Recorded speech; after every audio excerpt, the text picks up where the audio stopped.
environment. We have a big problem in this country with bee colony collapse and the health of the bees.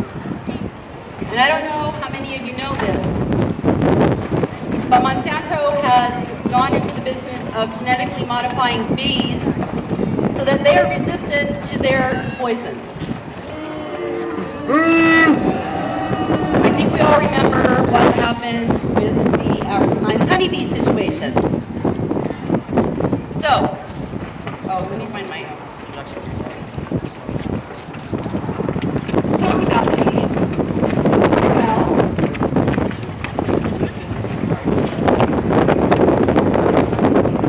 Tyrell, how do you say your last name?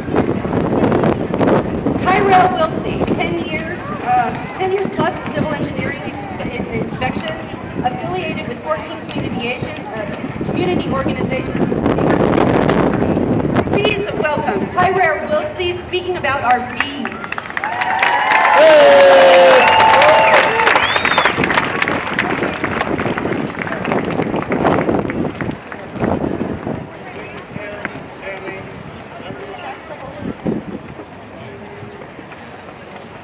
Good? Rockstar. Okay, thank you, Kim, Tammy, everybody that showed up. You could be doing other things with your amazing Saturday, and you're here. So thank you. Yeah! Power to the people! All right, so one of the things that we'd like to do is educate people. We want to educate you on what's out there, what's coming down, because most of the media sources are bought out and paid for. So you get to know the information, whether you get it from us or you can do the research yourselves. So, neonicotinoids, brand new forms of nicotine, polluting your systems, polluting all the bees, polluting the entire planet. They're water soluble, so they get right into the plants, they get right into the bees, they permeate the entire ecological system and kill everything. The problem with the systemic poisons, which is what these neonicotinoids are, is that they will actually build up in the actual bee colonies and cause the worker bees to become paralyzed. And as all these hardworking folks out here know, when the workers don't work, things don't get done.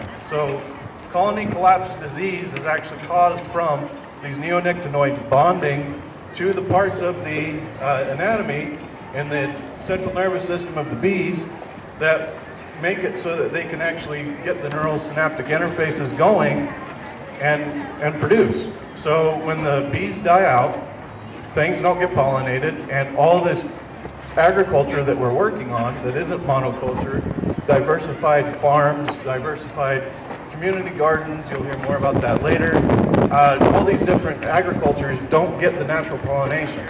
So Monsanto creates the problem, and then they create the solution because they can make money both ways. So what you get to know, exactly, we don't want that. Absolutely not. I'd like to So go for that. a couple of the ways that you can support are through community organizations.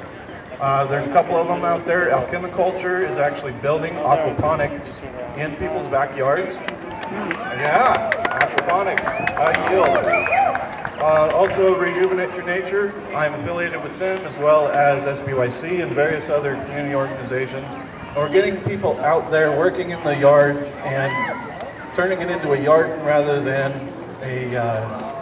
just a bunch of grass out there.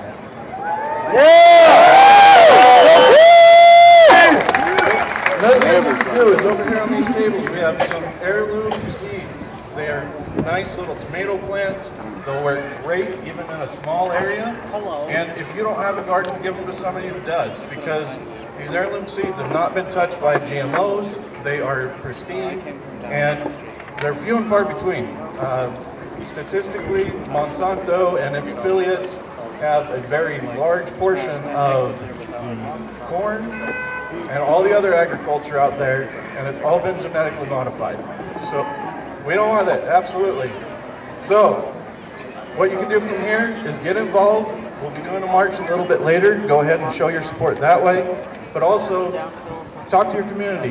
Get on Facebook. Let people know what's going on, because most of the media sources have been bought out and paid for. Speak your voice, and we can assist you with that. Thanks for being here.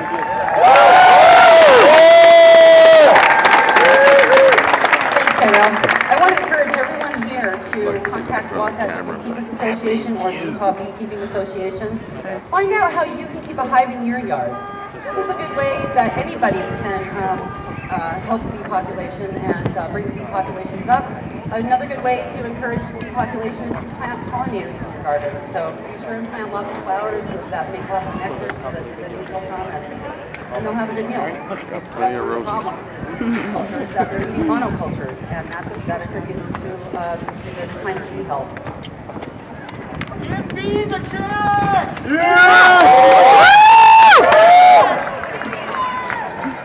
Okay, we've got another musical selection for you.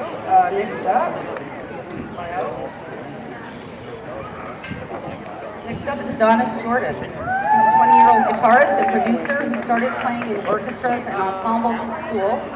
He has a lot of concern for his community and believes strongly in the power of music and free speech for affecting change.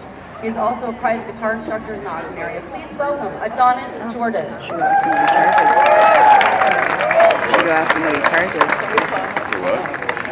Private guitar lessons. Oh, really? They were awesome looking. I'm excited to see them. My boss actually plays guitar. He was in a band. I asked him already. He's like, I think I know what Everyone hear my voice? I've got a list. So I Help me out. thank everyone for coming out too, and I just want to not like remember 10 here today. I just don't want to know somebody who can't teach kids. Your feelings and take them into the streets, take them to your community, and keep the community at the song.